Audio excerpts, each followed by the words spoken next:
Vous nous suivez donc sur le site internet du Monde, sur YouTube, plus de 2 heures de direct avec un thème central ce soir, vous le savez, expliqué. On va d'ailleurs voir à quoi correspond cette notion avec 4 jeunes scientifiques dans différentes disciplines, la littérature, la physique, la biologie cellulaire, mais aussi on va parler d'œnologie et du vin, vous allez tout comprendre.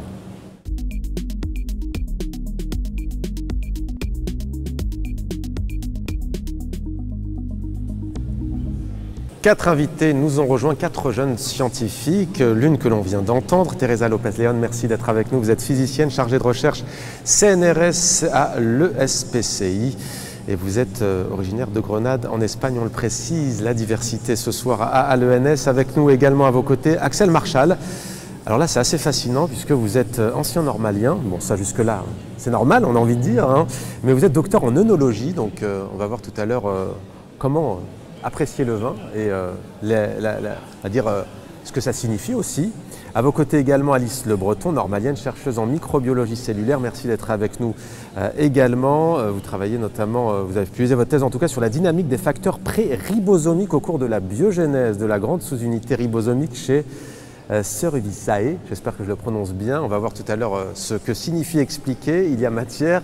Et puis à vos côtés, Thomas Conrad, il y a aussi la littérature. Ce soir, à Nuit des sciences et des lettres, normalien, docteur en littérature et civilisation française, avec cette question centrale dans vos travaux, comment retrouver une totalité épique adéquate au monde moderne et de la révolution. Je vous vois sourire, vaste chantier, on imagine que ça nécessite beaucoup de travail.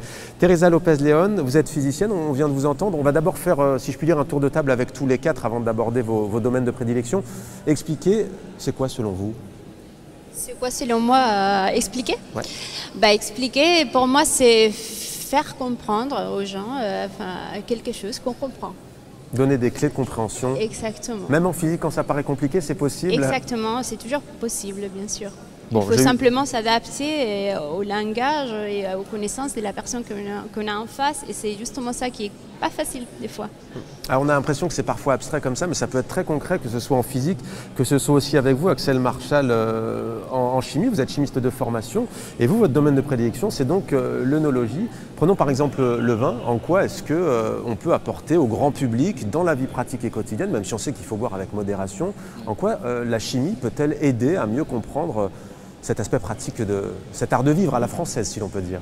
Effectivement, le vin se trouve à l'interface entre quelque part la perception sensorielle, qui est celle que tout le monde pratique et que tout le monde connaît lorsqu'il déguste un verre de vin. Ouais. Mais derrière cette perception sensorielle, il y a une réalité chimique. C'est-à-dire que le vin est la dégustation d'objets chimiques qu'il convient d'identifier, de connaître, pour arriver à savoir. L'objet de l'œnologie, c'est d'aider les vignerons, les vinificateurs à améliorer la qualité et à guider le phénomène naturel de la transformation du raisin en vin.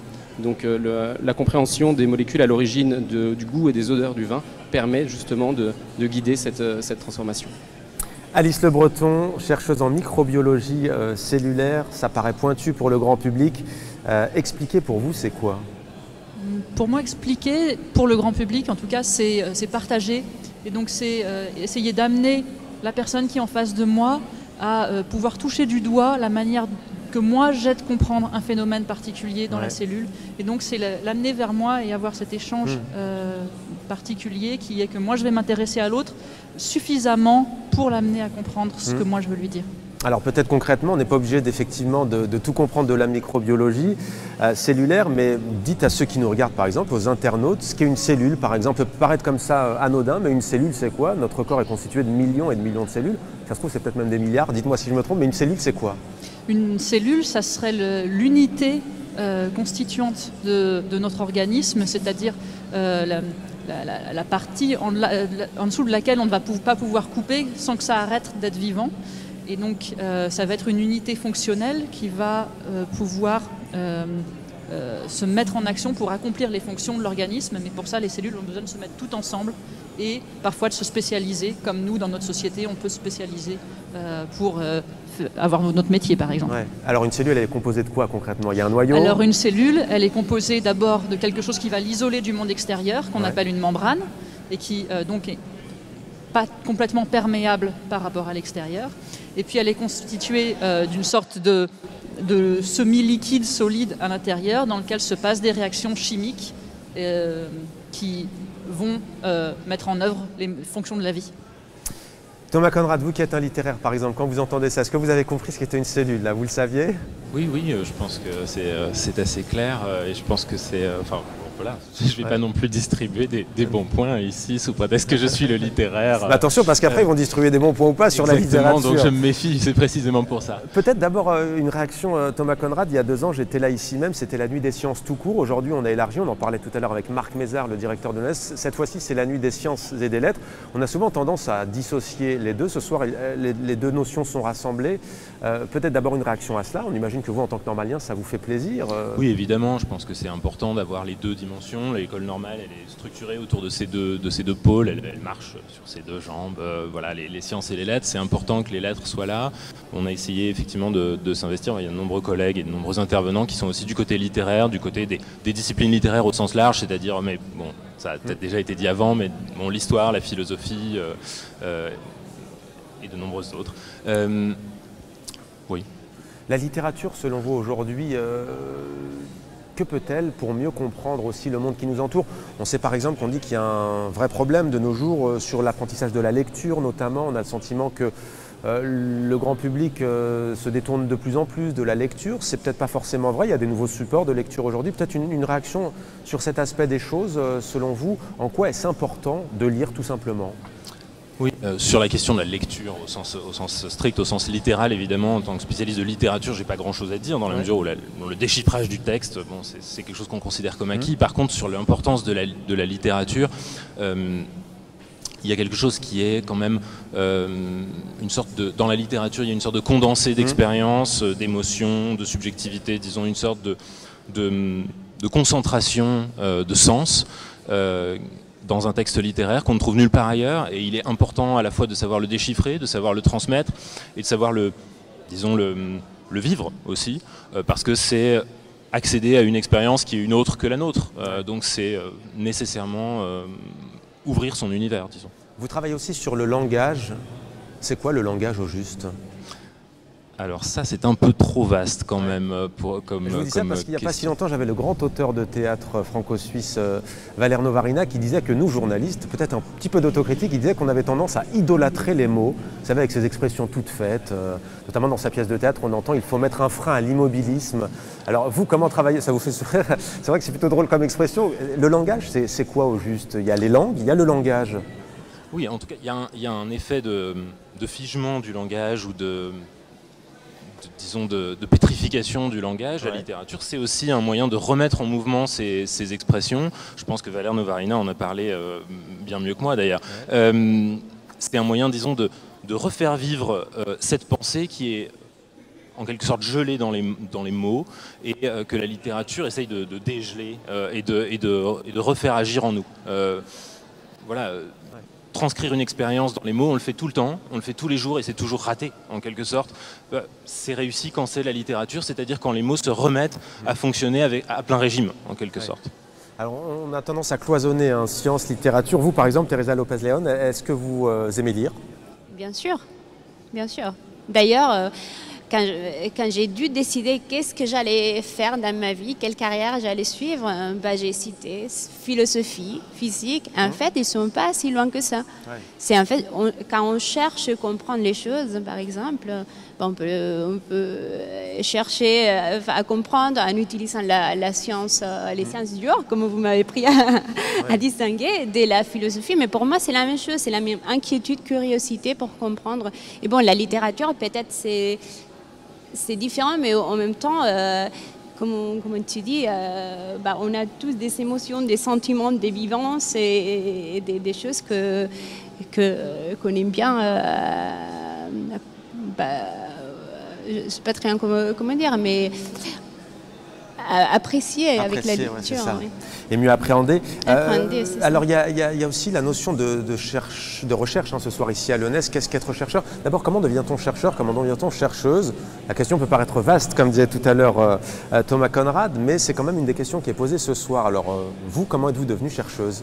Oui, en fait, il y a des parcours très différents. On parlait aussi entre nous avant et mon parcours est assez différent de leur parcours. Moi, ça a été un parcours assez international. international. Comme vous voyez, je suis espagnole, j'ai fait mes études en Espagne, la thèse en Espagne. Et après, en fait, j'ai décidé d'aller aux États-Unis parce que j'aimais bien comment on fait la recherche là-bas. Je trouve que c'est un pays assez dynamique dans ses points de vue.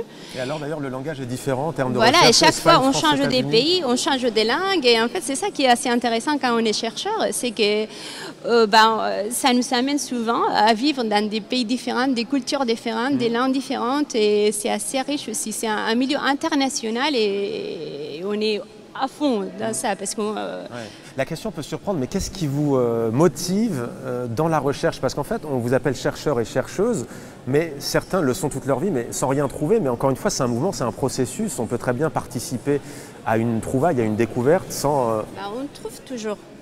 Peut-être que... Parce que chaque jour, on étudie des choses, on comprend des choses, et ça, c'est trouvé déjà. On gagne de la connaissance, et là, on fait ces schémas, et toujours, le but n'est pas très bien défini. Des fois, on peut a être un surpris, petit... même y compris. Voilà, donc...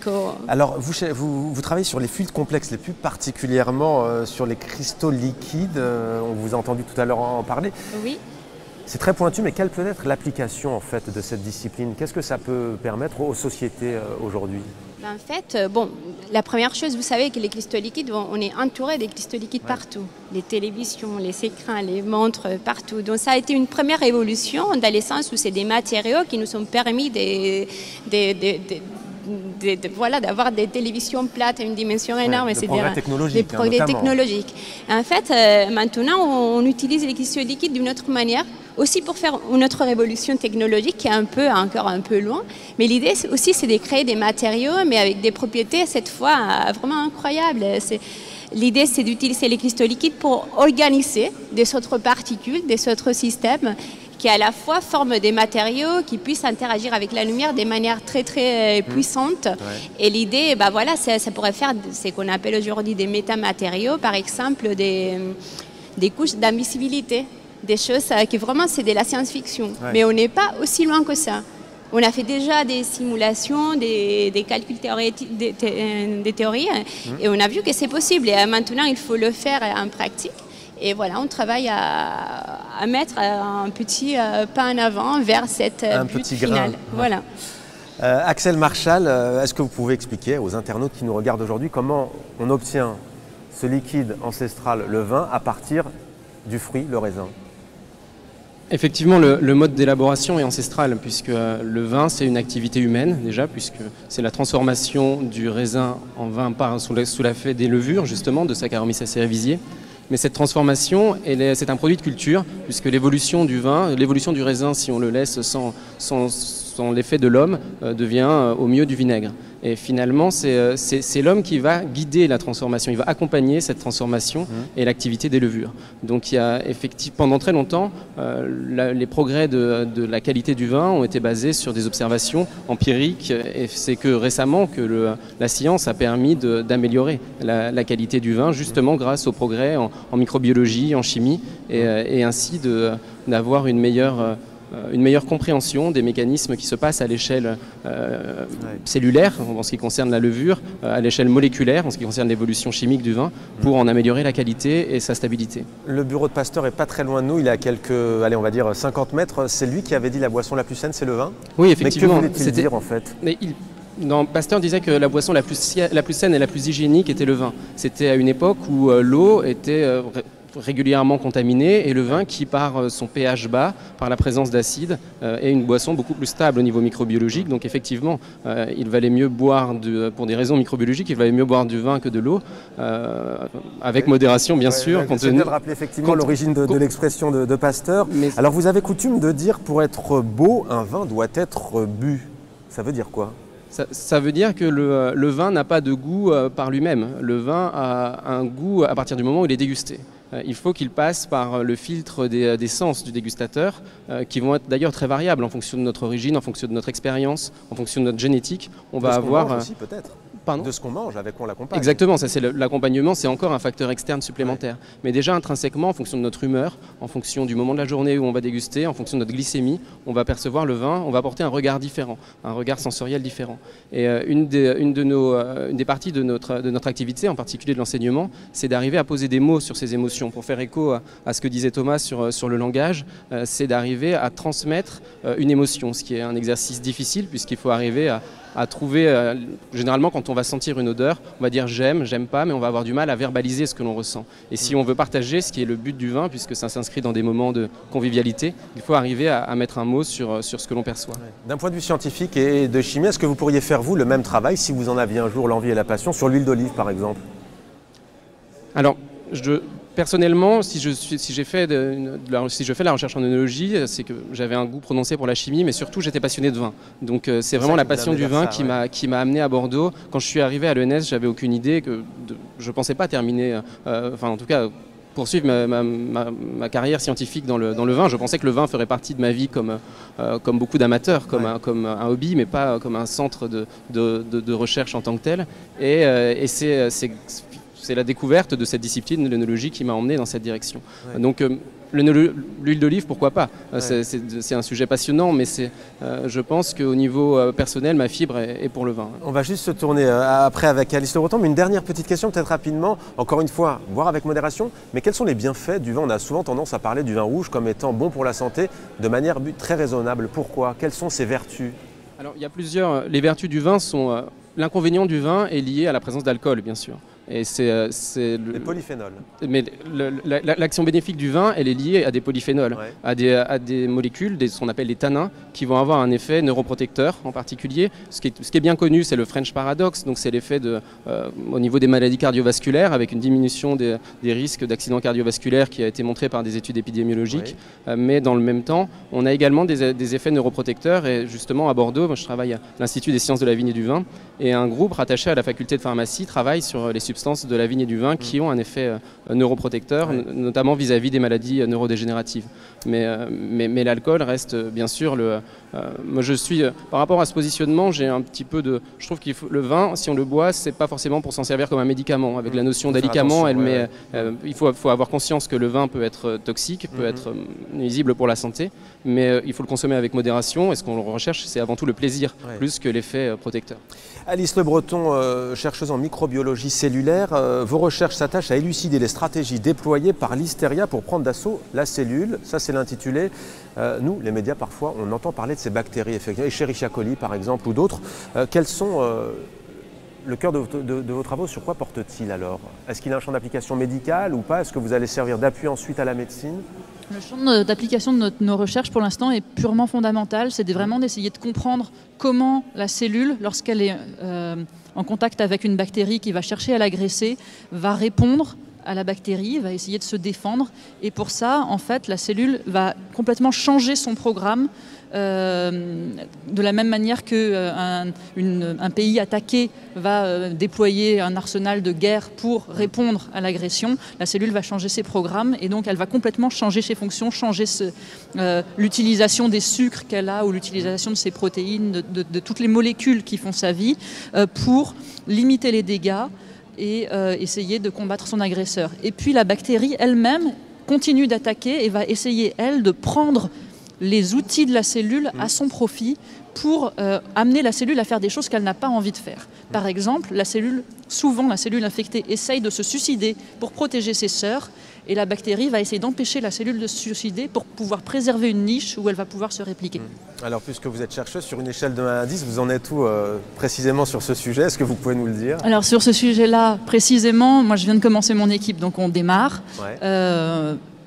Mais on tout démarre, c'est ce que disait de tout à l'heure Teresa est assez juste, c'est-à-dire que chaque petite surprise est déjà une découverte. Donc tous les jours, on fait un petit pas dans la progression de la connaissance, même si nous, à notre échelle, on a l'impression de stagner.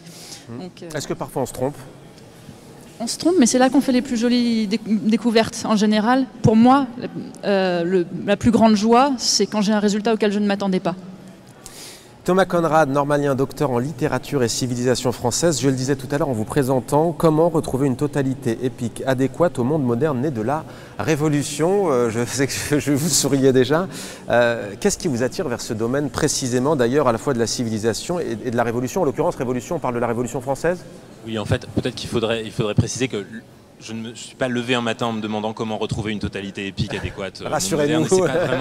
Ça, c'est plutôt la question qui est qui sous-jacente. s'est avéré être au fond du premier sujet, qui était un sujet beaucoup plus spontané, et qui était simplement de m'intéresser aux suites, aux séries, aux cycles romanesques, c'est-à-dire en fait à tous les ensembles romanesques qui sont quelque chose d'extrêmement courant dans la culture populaire évidemment aujourd'hui, mais qui sont aussi des choses qui sont extrêmement courantes depuis au moins le 19e siècle, c'est-à-dire ces romanciers qui décident d'écrire des suites, de faire reparaître leurs personnages dans d'autres récits, etc. Donc à l'origine c'était ça la question, c'était comment ça marche. Pourquoi est-ce que les gens le font? Pourquoi est-ce qu'ils décident d'écrire des trilogies plutôt qu'un seul roman, plutôt qu'un seul gros roman, par exemple, en 3 parties? Qu'est-ce que ça change? Donc au début c'était une question très descriptive et une question qui s'interrogeait sur le plaisir justement, là je renvoie la balle évidemment à mon camarade, donc qui s'interrogeait sur le plaisir qu'on ressent à ces choses-là, c'est-à-dire pourquoi est-ce qu'on est fasciné par le fait qu'un personnage revienne dans un autre récit. C'était d'abord cette question-là, et puis c'est avéré dans un deuxième temps que en fait ce qui est au fond du désir, au moins au 19e siècle, des romanciers quand ils constituent ces vastes cycles romanesques, bon, du genre la Comédie humaine de Balzac ou les Rougon-Macquart de Zola, c'est un désir d'essayer de reconstituer, de recoller les morceaux en fait. Ils ont l'impression d'être face à un monde brisé. Balzac dit tout est mosaïque en ce monde, et ils essayent de recoller les morceaux et de faire fonctionner ça en disant voilà, notre société ne marche plus, elle est complètement éclatée, atomisée, et il faut essayer de lui retrouver un sens en fait. Donc c'est ça la raison de cette question bizarre. Cette question, pas la mienne, hein, celle que j'ai lue. Oui, celle que vous citez. Alors juste, on a autour de nous des scientifiques beaucoup, mais il y a aussi donc des normaliens comme vous, docteurs en littérature. On comprend par exemple que Alice travaille avec un microscope, j'imagine, avec pas forcément, c'est peut-être un cliché d'ailleurs aussi. Mais vous, quelle est votre matière justement? Ce sont les romans du 19e siècle que vous avez cités. Qu'est-ce que ça peut être aussi? Donc vraiment un travail en bibliothèque, ça consiste à aller dans les rayonnages de la bibliothèque et d'ouvrir des livres et de les lire, ce qui est en soi un travail disons, qui n'est pas très technologique, mais qui est aussi une sorte de technique d'une certaine manière. Et puis c'est évidemment l'immersion aussi dans les problèmes de la recherche contemporaine en lettres, c'est-à-dire c'est rester ouvert sur la recherche telle qu'elle se fait. Mais c'est un travail effectivement, en tout cas pour le mien, c'est essentiellement un travail livresque effectivement. Ouais. Alors puisque la vulgarisation aujourd'hui est au cœur aussi de la soirée, expliquez, tout à l'heure on verra avec les youtubeurs et les youtubeuses aussi cette notion de vulgarisation, pour les plus jeunes qui nous regardent ou pas forcément, qu'est-ce que vous leur diriez pour venir vers cette discipline, la littérature? Qu'est-ce qu'elle apporte d'abord d'un point de vue personnel en termes d'épanouissement? C'est vrai que, disons-le, en général, les débouchés, on dit, pour trouver un emploi, elles sont plus dans la science que dans la littérature, c'est sans doute un cliché. Quel est votre avis à ce sujet? En termes de débouchés, j'ai pas non plus vocation à faire disons, office de recruteur ici, mais bon, il faut quand même. Mais en termes de curiosité, d'épanouissement. En termes d'épanouissement personnel, déjà, évidemment, c'est une discipline qui a pour centre le plaisir quand même. C'est-à-dire que quand même, étudier les lettres, c'est étudier les textes en tant qu'ils nous font plaisir, en tant qu'ils nous intéressent, qu'ils nous émeuvent, Bon, c'est donc quand même. On peut le dire, je pense que les littéraires, au sens de ceux qui étudient les lettres, sont quand même des gens qui étudient leur propre plaisir. Donc c'est plutôt charmant à faire. L'autre question, c'est évidemment est-ce que ça mène à autre chose qu'à la recherche en fait, et qu'à l'enseignement, qui sont peut-être les deux grandes voies évidentes. Et bon, évidemment, les compétences littéraires sont valorisées, devraient aussi être plus valorisées globalement dans le monde de la dans la mesure où les compétences littéraires, ce sont des compétences de compréhension des textes, mais aussi des enjeux globalement de sens de la finesse, disons, et de la nuance. Alors je veux pas attaquer sur ce point mes 3 voisins qui vont peut-être trouver que je fais une généralisation un peu violente, mais ce que je voulais dire, c'est que, disons, normalement, la littérature, c'est la science des nuances, d'une certaine manière. Vous aimeriez qu'aujourd'hui, il y a de moins en moins d'émissions littéraires à la télévision, à la radio. Est-ce que c'est quelque chose que vous regrettez, vous, à titre personnel ou... Oui, évidemment, on pourrait toujours vouloir qu'il y ait plus d'exposition de la littérature, que ce soit la littérature contemporaine en train de se faire ou bien la littérature du passé. On peut aussi se réjouir du fait qu'il y a de nombreuses autres plateformes sur lesquelles on trouve des contenus quand même, que ce soit Vos auteurs préférés, quels sont-ils, vous? On a cité Balzac. Alors c'est facile de citer les auteurs sur lesquels je travaille, c'est-à-dire Balzac, Zola, Giono. Aujourd'hui, j'étudie également Antoine Volodine, mais il y en a beaucoup. C'est à vrai dire, je pense que c'est une question difficile. Vous travaillez sur la littérature francophone essentiellement, on est d'accord? Sur la littérature française, même. Vous êtes intéressé pour l'instant à la littérature française, mais pas encore belge, québécoise ou autre. Ça pourrait vous apporter quoi d'ailleurs? C'est toute la question de la littérature francophone et des espaces autrefois coloniaux aussi de la France. C'est des enjeux politiques importants. Pour ma part, je ne suis pas du tout sur ces questions-là, donc je risquerais de dire beaucoup de bêtises si je commençais à en parler. Alice Le Breton, c'est important de les étudier quand même. C'est important de les étudier. Alice Le Breton, je vous ai vu faire la moue quand je disais microscope. Alors vous travaillez avec quoi concrètement pour les plus jeunes qui nous regardent notamment? On travaille parfois avec des microscopes, mais ce n'est pas la principale activité chez nous, par exemple. On le fait parce que ça fait des jolies images, et c'est vrai que ça fait par exemple des jolies couvertures de magazines, donc de temps en temps on fait des images. Ce qui fait qu'on est parfois jalousé par d'autres domaines d'ailleurs, qui ne peuvent pas faire des aussi jolies images. Mais par exemple, moi, la plupart des expériences que je fais, c'est des expériences de chimie. C'est des expériences où je prends des tubes et où je mélange des solutions avec différents types de sels et je regarde ce qui se passe. C'est très rarement avec un microscope lui-même. Pourquoi? Parce qu'on va peut-être à une échelle qui va plus petit que le microscope, où on va s'intéresser à la molécule, où on ne peut pas le détecter dans un microscope. Par exemple, de plus en plus, on s'intéresse à l'ADN ou à son descendant naturel qui est l'ARN, qui sont des molécules qu'on va vouloir séquencer, et pour ça on utilise des réactions chimiques. L'ADN qui, on le rappelle, c'est la carte d'identité un peu du... C'est la carte d'identité, c'est le patrimoine de la cellule, c'est là où elle a en mémoire toute la possibilité de s'exprimer en tant que programme. On parlait avec Thomas de littérature, on a tendance à l'oublier, mais il y a aussi en sciences toute une littérature. Est-ce que vous êtes amené vous aussi à lire les précédents travaux? Est-ce qu'à un moment donné on fait une pause et on se dit, là il faut que sur ce sujet-là, avant même de mener mon expérience, je lis ce qui s'est fait précédemment? Oui, c'est même pas à un moment donné, c'est tout le temps. Je pense qu'une des plus grosses parts de notre activité de recherche, c'est de lire et d'écrire. En tout cas, quand on grandit. Mais et c'est vraiment très important d'avoir conscience de ce qui s'est fait avant dans le domaine, dans des domaines plus vastes que le nôtre aussi, pour pouvoir interagir avec les autres domaines et aller plus loin que la petite question qu'on se pose. Et puis d'écrire pour notre domaine, donc dans un jargon qui malheureusement est bien loin de la littérature. Et puis un petit peu de temps en temps d'écrire pour du plus grand public, où on essaie de se faire plus plaisir d'un point de vue littéraire. Alors vous, là, les scientifiques, je vais aborder une question, alors, je ne vais pas me fâcher avec tous les fans de Pasteur, mais récemment un livre est sorti sur les grandes impostures scientifiques de l'histoire. Il s'avère que par exemple, Pasteur n'a pas découvert tout ce qu'on lui prétend, qu'il y a aussi un roman national en France, etc., même s'il a su avoir toute une synthèse, etc. Les chercheurs aujourd'hui, notamment vous qui êtes jeunes, vous êtes soumis aussi à des pressions, parce qu'on imagine qu'à un moment donné, je disais on cherche, alors le but, bien entendu, c'est de trouver, mais vous êtes soumis à des pressions. Il y a parfois effectivement, je disais, la littérature scientifique, il y a parfois des plagiats, il y a parfois, etc. Comment on fait pour rester motivé et rester intègre et essayer d'être honnête tout le temps? C'est tentant aujourd'hui avec Internet, avec toute cette littérature scientifique aussi, de tricher, disons-le, n'ayons pas peur du mot. Oui, c'est vrai que c'est possible de tricher, mais je pense que les chercheurs sont chercheurs parce qu'ils aiment ce métier. Donc, on n'a pas d'intérêt à tricher. Nous, on veut vraiment faire la manip, l'expérience, comprendre vraiment qu'est-ce qui se passe. Et tricher n'a aucun intérêt quand on veut vraiment savoir. Donc, je pense que ça arrive, mais je pense que c'est très rare. C'est plutôt rare encore. Sur cette question-là, peut-être, vous, comment faites-vous l'équilibre entre s'inspirer, lire ce qui a déjà été fait en matière de vin? On imagine que vous n'êtes pas le seul à travailler sur ces questions. Comment on fait pour essayer de rester à la fois intègre comme ça scientifiquement, mais aussi de s'inspirer aussi de ce qui a été fait, et dans quelle mesure on peut aussi aller piocher dans des travaux de confrères, de consoeurs?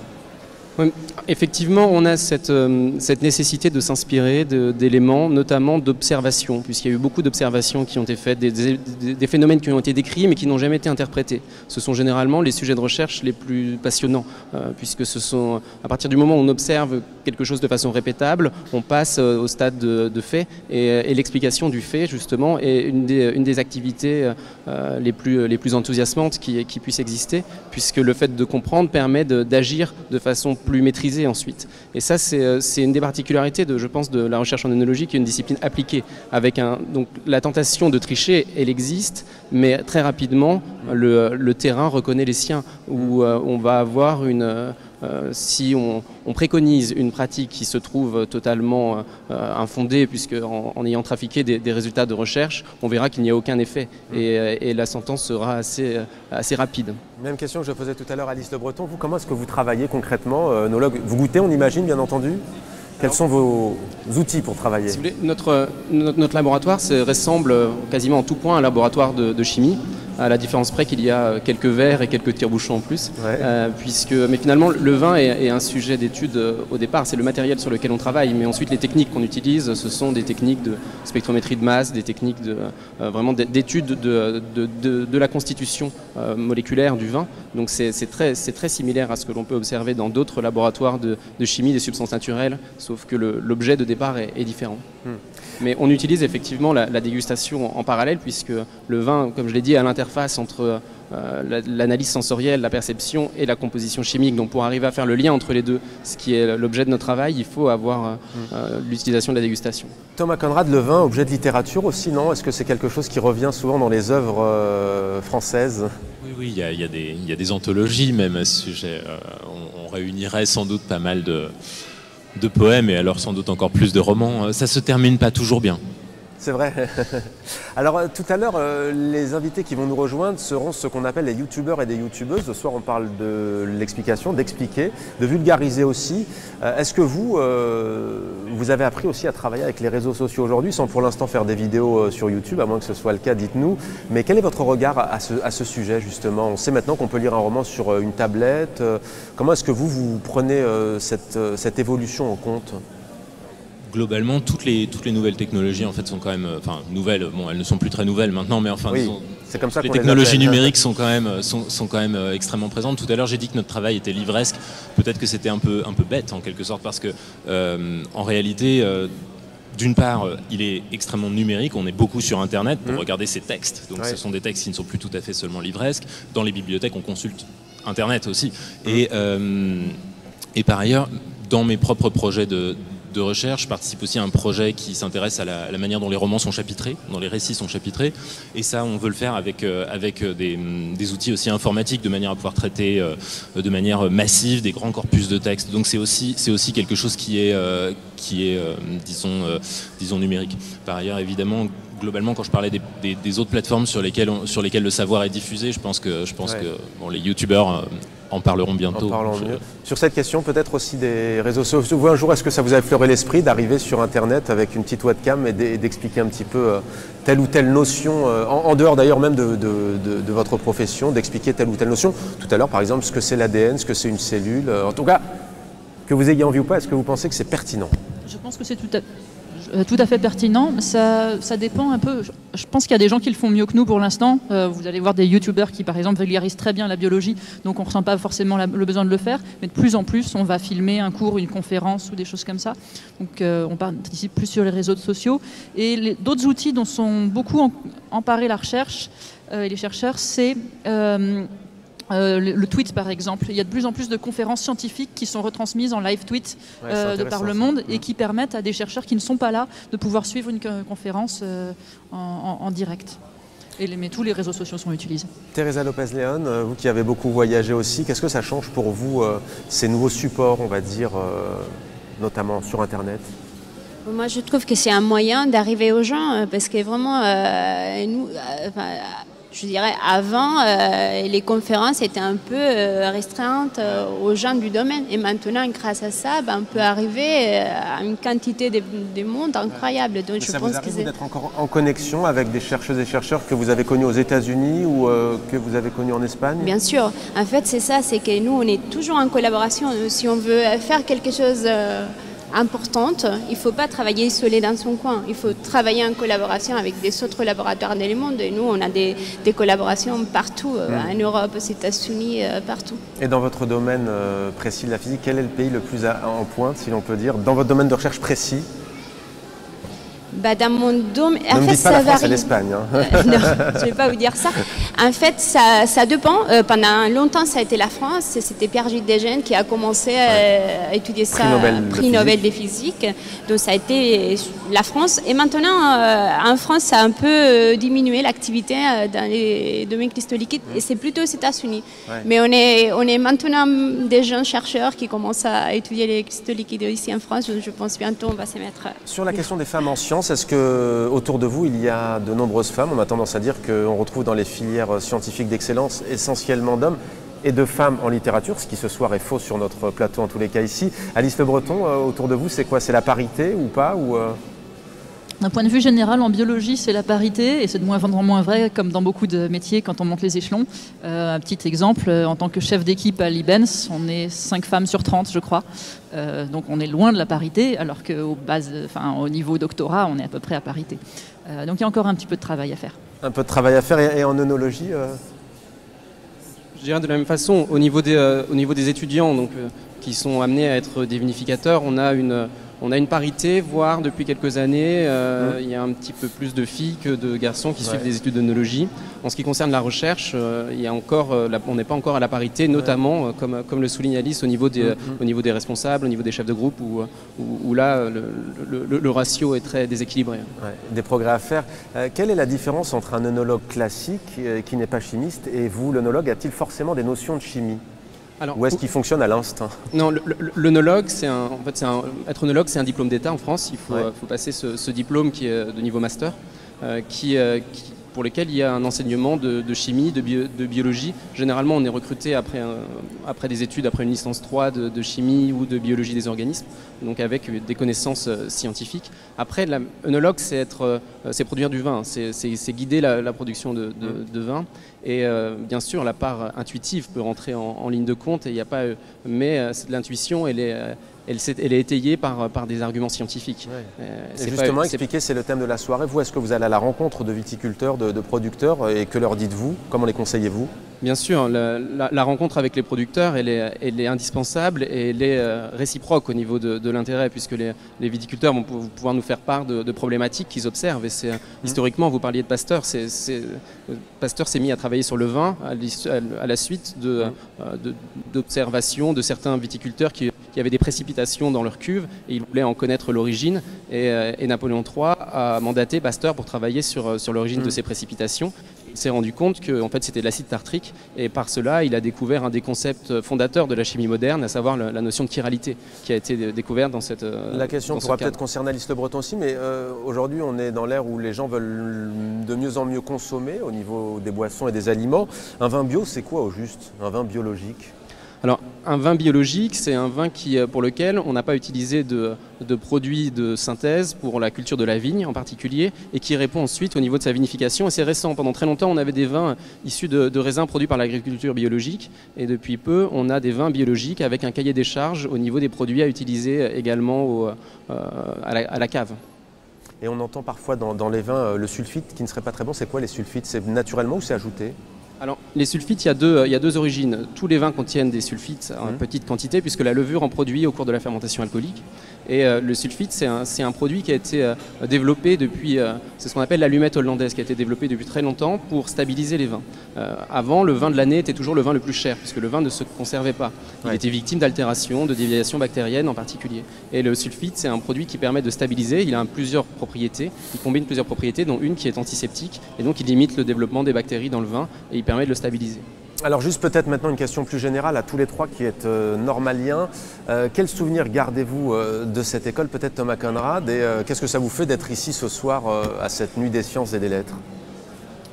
Je garde d'excellents souvenirs de l'école, mais comme je pense la plupart des élèves qui ont la chance d'y passer leurs études, non seulement pour la qualité des cours qui étaient donnés quand j'ai été étudiant, et puis évidemment pour le cadre qui, je pense, vous l'avez vu ce soir, est envie, hein. est assez, disons, propice à la méditation, mais aussi, disons, à la discussion joyeuse et intellectuelle entre amis. Alice Le Breton. D'une certaine manière, je devrais zapper la question parce que je suis bien normalienne, mais pas de cette école normale-là, de celle de Cachan, qui est au sud de Paris. Dans le Val-de-Marne. Mais bon, je me sens quand même un peu à la maison ici. Et donc, oui, je trouve ça super d'être ici. Mais voilà. Mais sur la notion d'expliquer, de vulgariser, vous pensez que vous, les chercheurs, vous avez aussi un rôle à jouer? Parfois, c'est vrai qu'on a le sentiment que vous êtes un corps un peu à part, c'est normal, puisque vous avez beaucoup de travail. Est-ce que c'est aussi l'occasion, peut-être, de donner à voir des chercheurs? On n'en voit pas beaucoup dans les médias, disons-le. Pour moi, c'est primordial qu'on aille vers le public et qu'on fasse sentir au public qu'on se place pas au-dessus de la mêlée. Même question, normalien? Cachan ou Ulm? Ulm. Et effectivement, moi, contrairement à Thomas et Alice, je reviens ici puisque je travaille à Bordeaux. Donc ça faisait plusieurs années que j'étais pas revenu à l'ENS et c'est l'occasion de revivre des souvenirs heureux. De la même façon que quand au niveau des odeurs, l'évocation d'une odeur peut rappeler des moments heureux. Et ça a été combien de temps en fait on y passe, vous par exemple? C'était combien moi, de temps? Moi j'y ai passé 3 ans. 3 ans, même chose. La scolarité est de 4 ans, mais j'ai passé 3 ans ici. La scolarité est de 4 ans, moi j'y ai passé 4 ans. Et à Cachan, 4 ans, ouais. Teresa Lopez-Léon, je l'ai dit tout à l'heure, Grenade, l'Andalousie, tout à l'heure on parlera d'art et de post-digital. Dans votre région d'Espagne, si on peut ouvrir un peu aux sciences et aux lettres, c'est une région aussi propice, on va dire, à un patrimoine commun aux deux rives de la Méditerranée, en tous les cas, l'autre partie, l'Afrique, le Maghreb et l'Europe. C'est important ça aujourd'hui? Bien sûr, surtout voilà, en Andalousie, c'est un mélange culturel incroyable et très riche et un endroit vraiment très intéressant pour la littérature, la gastronomie, même les... On ne pas dire le vin, c'est ça, on regarde. Vin et gastronomie, mais effectivement, il y a une richesse qui vient justement de ce mélange culturel. Teresa Lopez-Léon, Axel Marchal, Alice Le Breton et Thomas Grenade, merci beaucoup d'avoir participé à cette table ronde. C'était pas facile pour vous, vous n'êtes pas rompus on va dire à la télévision ou à la web TV, mais en tout cas vous étiez tous parfaits, autant les uns que les autres. Merci de nous avoir éclairés sur vos sujets respectifs. Merci à vous. On va maintenant aller faire un tour du côté de la cour de l'ENS, en tous les cas, et même de toutes ces salles avec des débats, des lectures, du théâtre, des films. On va faire une petite pause, périscope, restez avec nous, on se retrouve juste après pour la suite de ce direct à l'ENS pour la Nuit des Sciences et des Lettres. Gabriel de Transmission, ici pour le périscope de l'ENS, en direct de la Nuit Sciences Lettres. Je suis ici avec Elise, salut. Bonjour. Et on est en face du canon à vortex. Alors qu'est-ce que c'est que ce canon? Alors le principe c'est un canon qui tire des vortex. C'est juste cool quoi. Non, dit comme ça veut pas dire grand chose. Alors en fait c'est exactement comme les ronds de fumée qu'on peut voir dans les vieux films ou des plus récents. Le principe c'est que on tire une membrane qui crée une surpression à l'intérieur du canon et à la sortie, la forme de la sortie crée comme une mini tornade, mais au lieu d'être verticale entre le ciel et le sol, elle est repliée sur elle-même et comme ça elle peut se propager jusqu'à ce que quelque chose la casse ou qu'elle soit plus assez forte. Et pour matérialiser ça, on utilise de la fumée. D'accord, super. Et alors c'est la première fois que vous faites ce canon à vortex? Alors ici oui, il a déjà été utilisé à Jussieu, mais bon c'est quelque chose d'assez classique. D'accord, mais qui est quand même très impressionnant, voilà. Ça marche bien. Et est-ce que par exemple donc là on a quand même un gros spécimen, mais est-ce que les gens peuvent reproduire ça un peu à plus petite échelle par leurs propres moyens? Oui, ça fonctionne parfaitement à plus petite échelle. On peut aussi faire dans une piscine tout simplement en prenant une assiette et en poussant. On va avoir, alors non pas un rond complet, mais un demi-cercle entre la surface qui va pareil se propager. Si on met un peu de colorant, on peut l'observer se propager. Et puis bon, après les ronds de fumée, ça on connaît. Et les dauphins aussi arrivent à faire des bulles avec cette forme-là et nagent dedans. Ok. Et pour toi, du coup, c'est quoi l'avantage de présenter ce canon vortex pour parler un peu des sujets physiques qui sont derrière? Qu'est-ce que ça apporte finalement? Ça permet de visualiser des phénomènes assez complexes, puisque là, on est sur de la mécanique des fluides. Et on a une entité, un vortex, qui se propage et reste entier, malgré des petites perturbations. Donc voilà, ça permet ce qui est sympa dans cette expérience, c'est qu'on peut tout visualiser grâce à la fumée qu'on injecte. Ben, merci beaucoup, et on remercie aussi Thomas, notre cadreur, qui depuis tout à l'heure se fait littéralement enfumer. On se revoit tout de suite pour un autre périscope.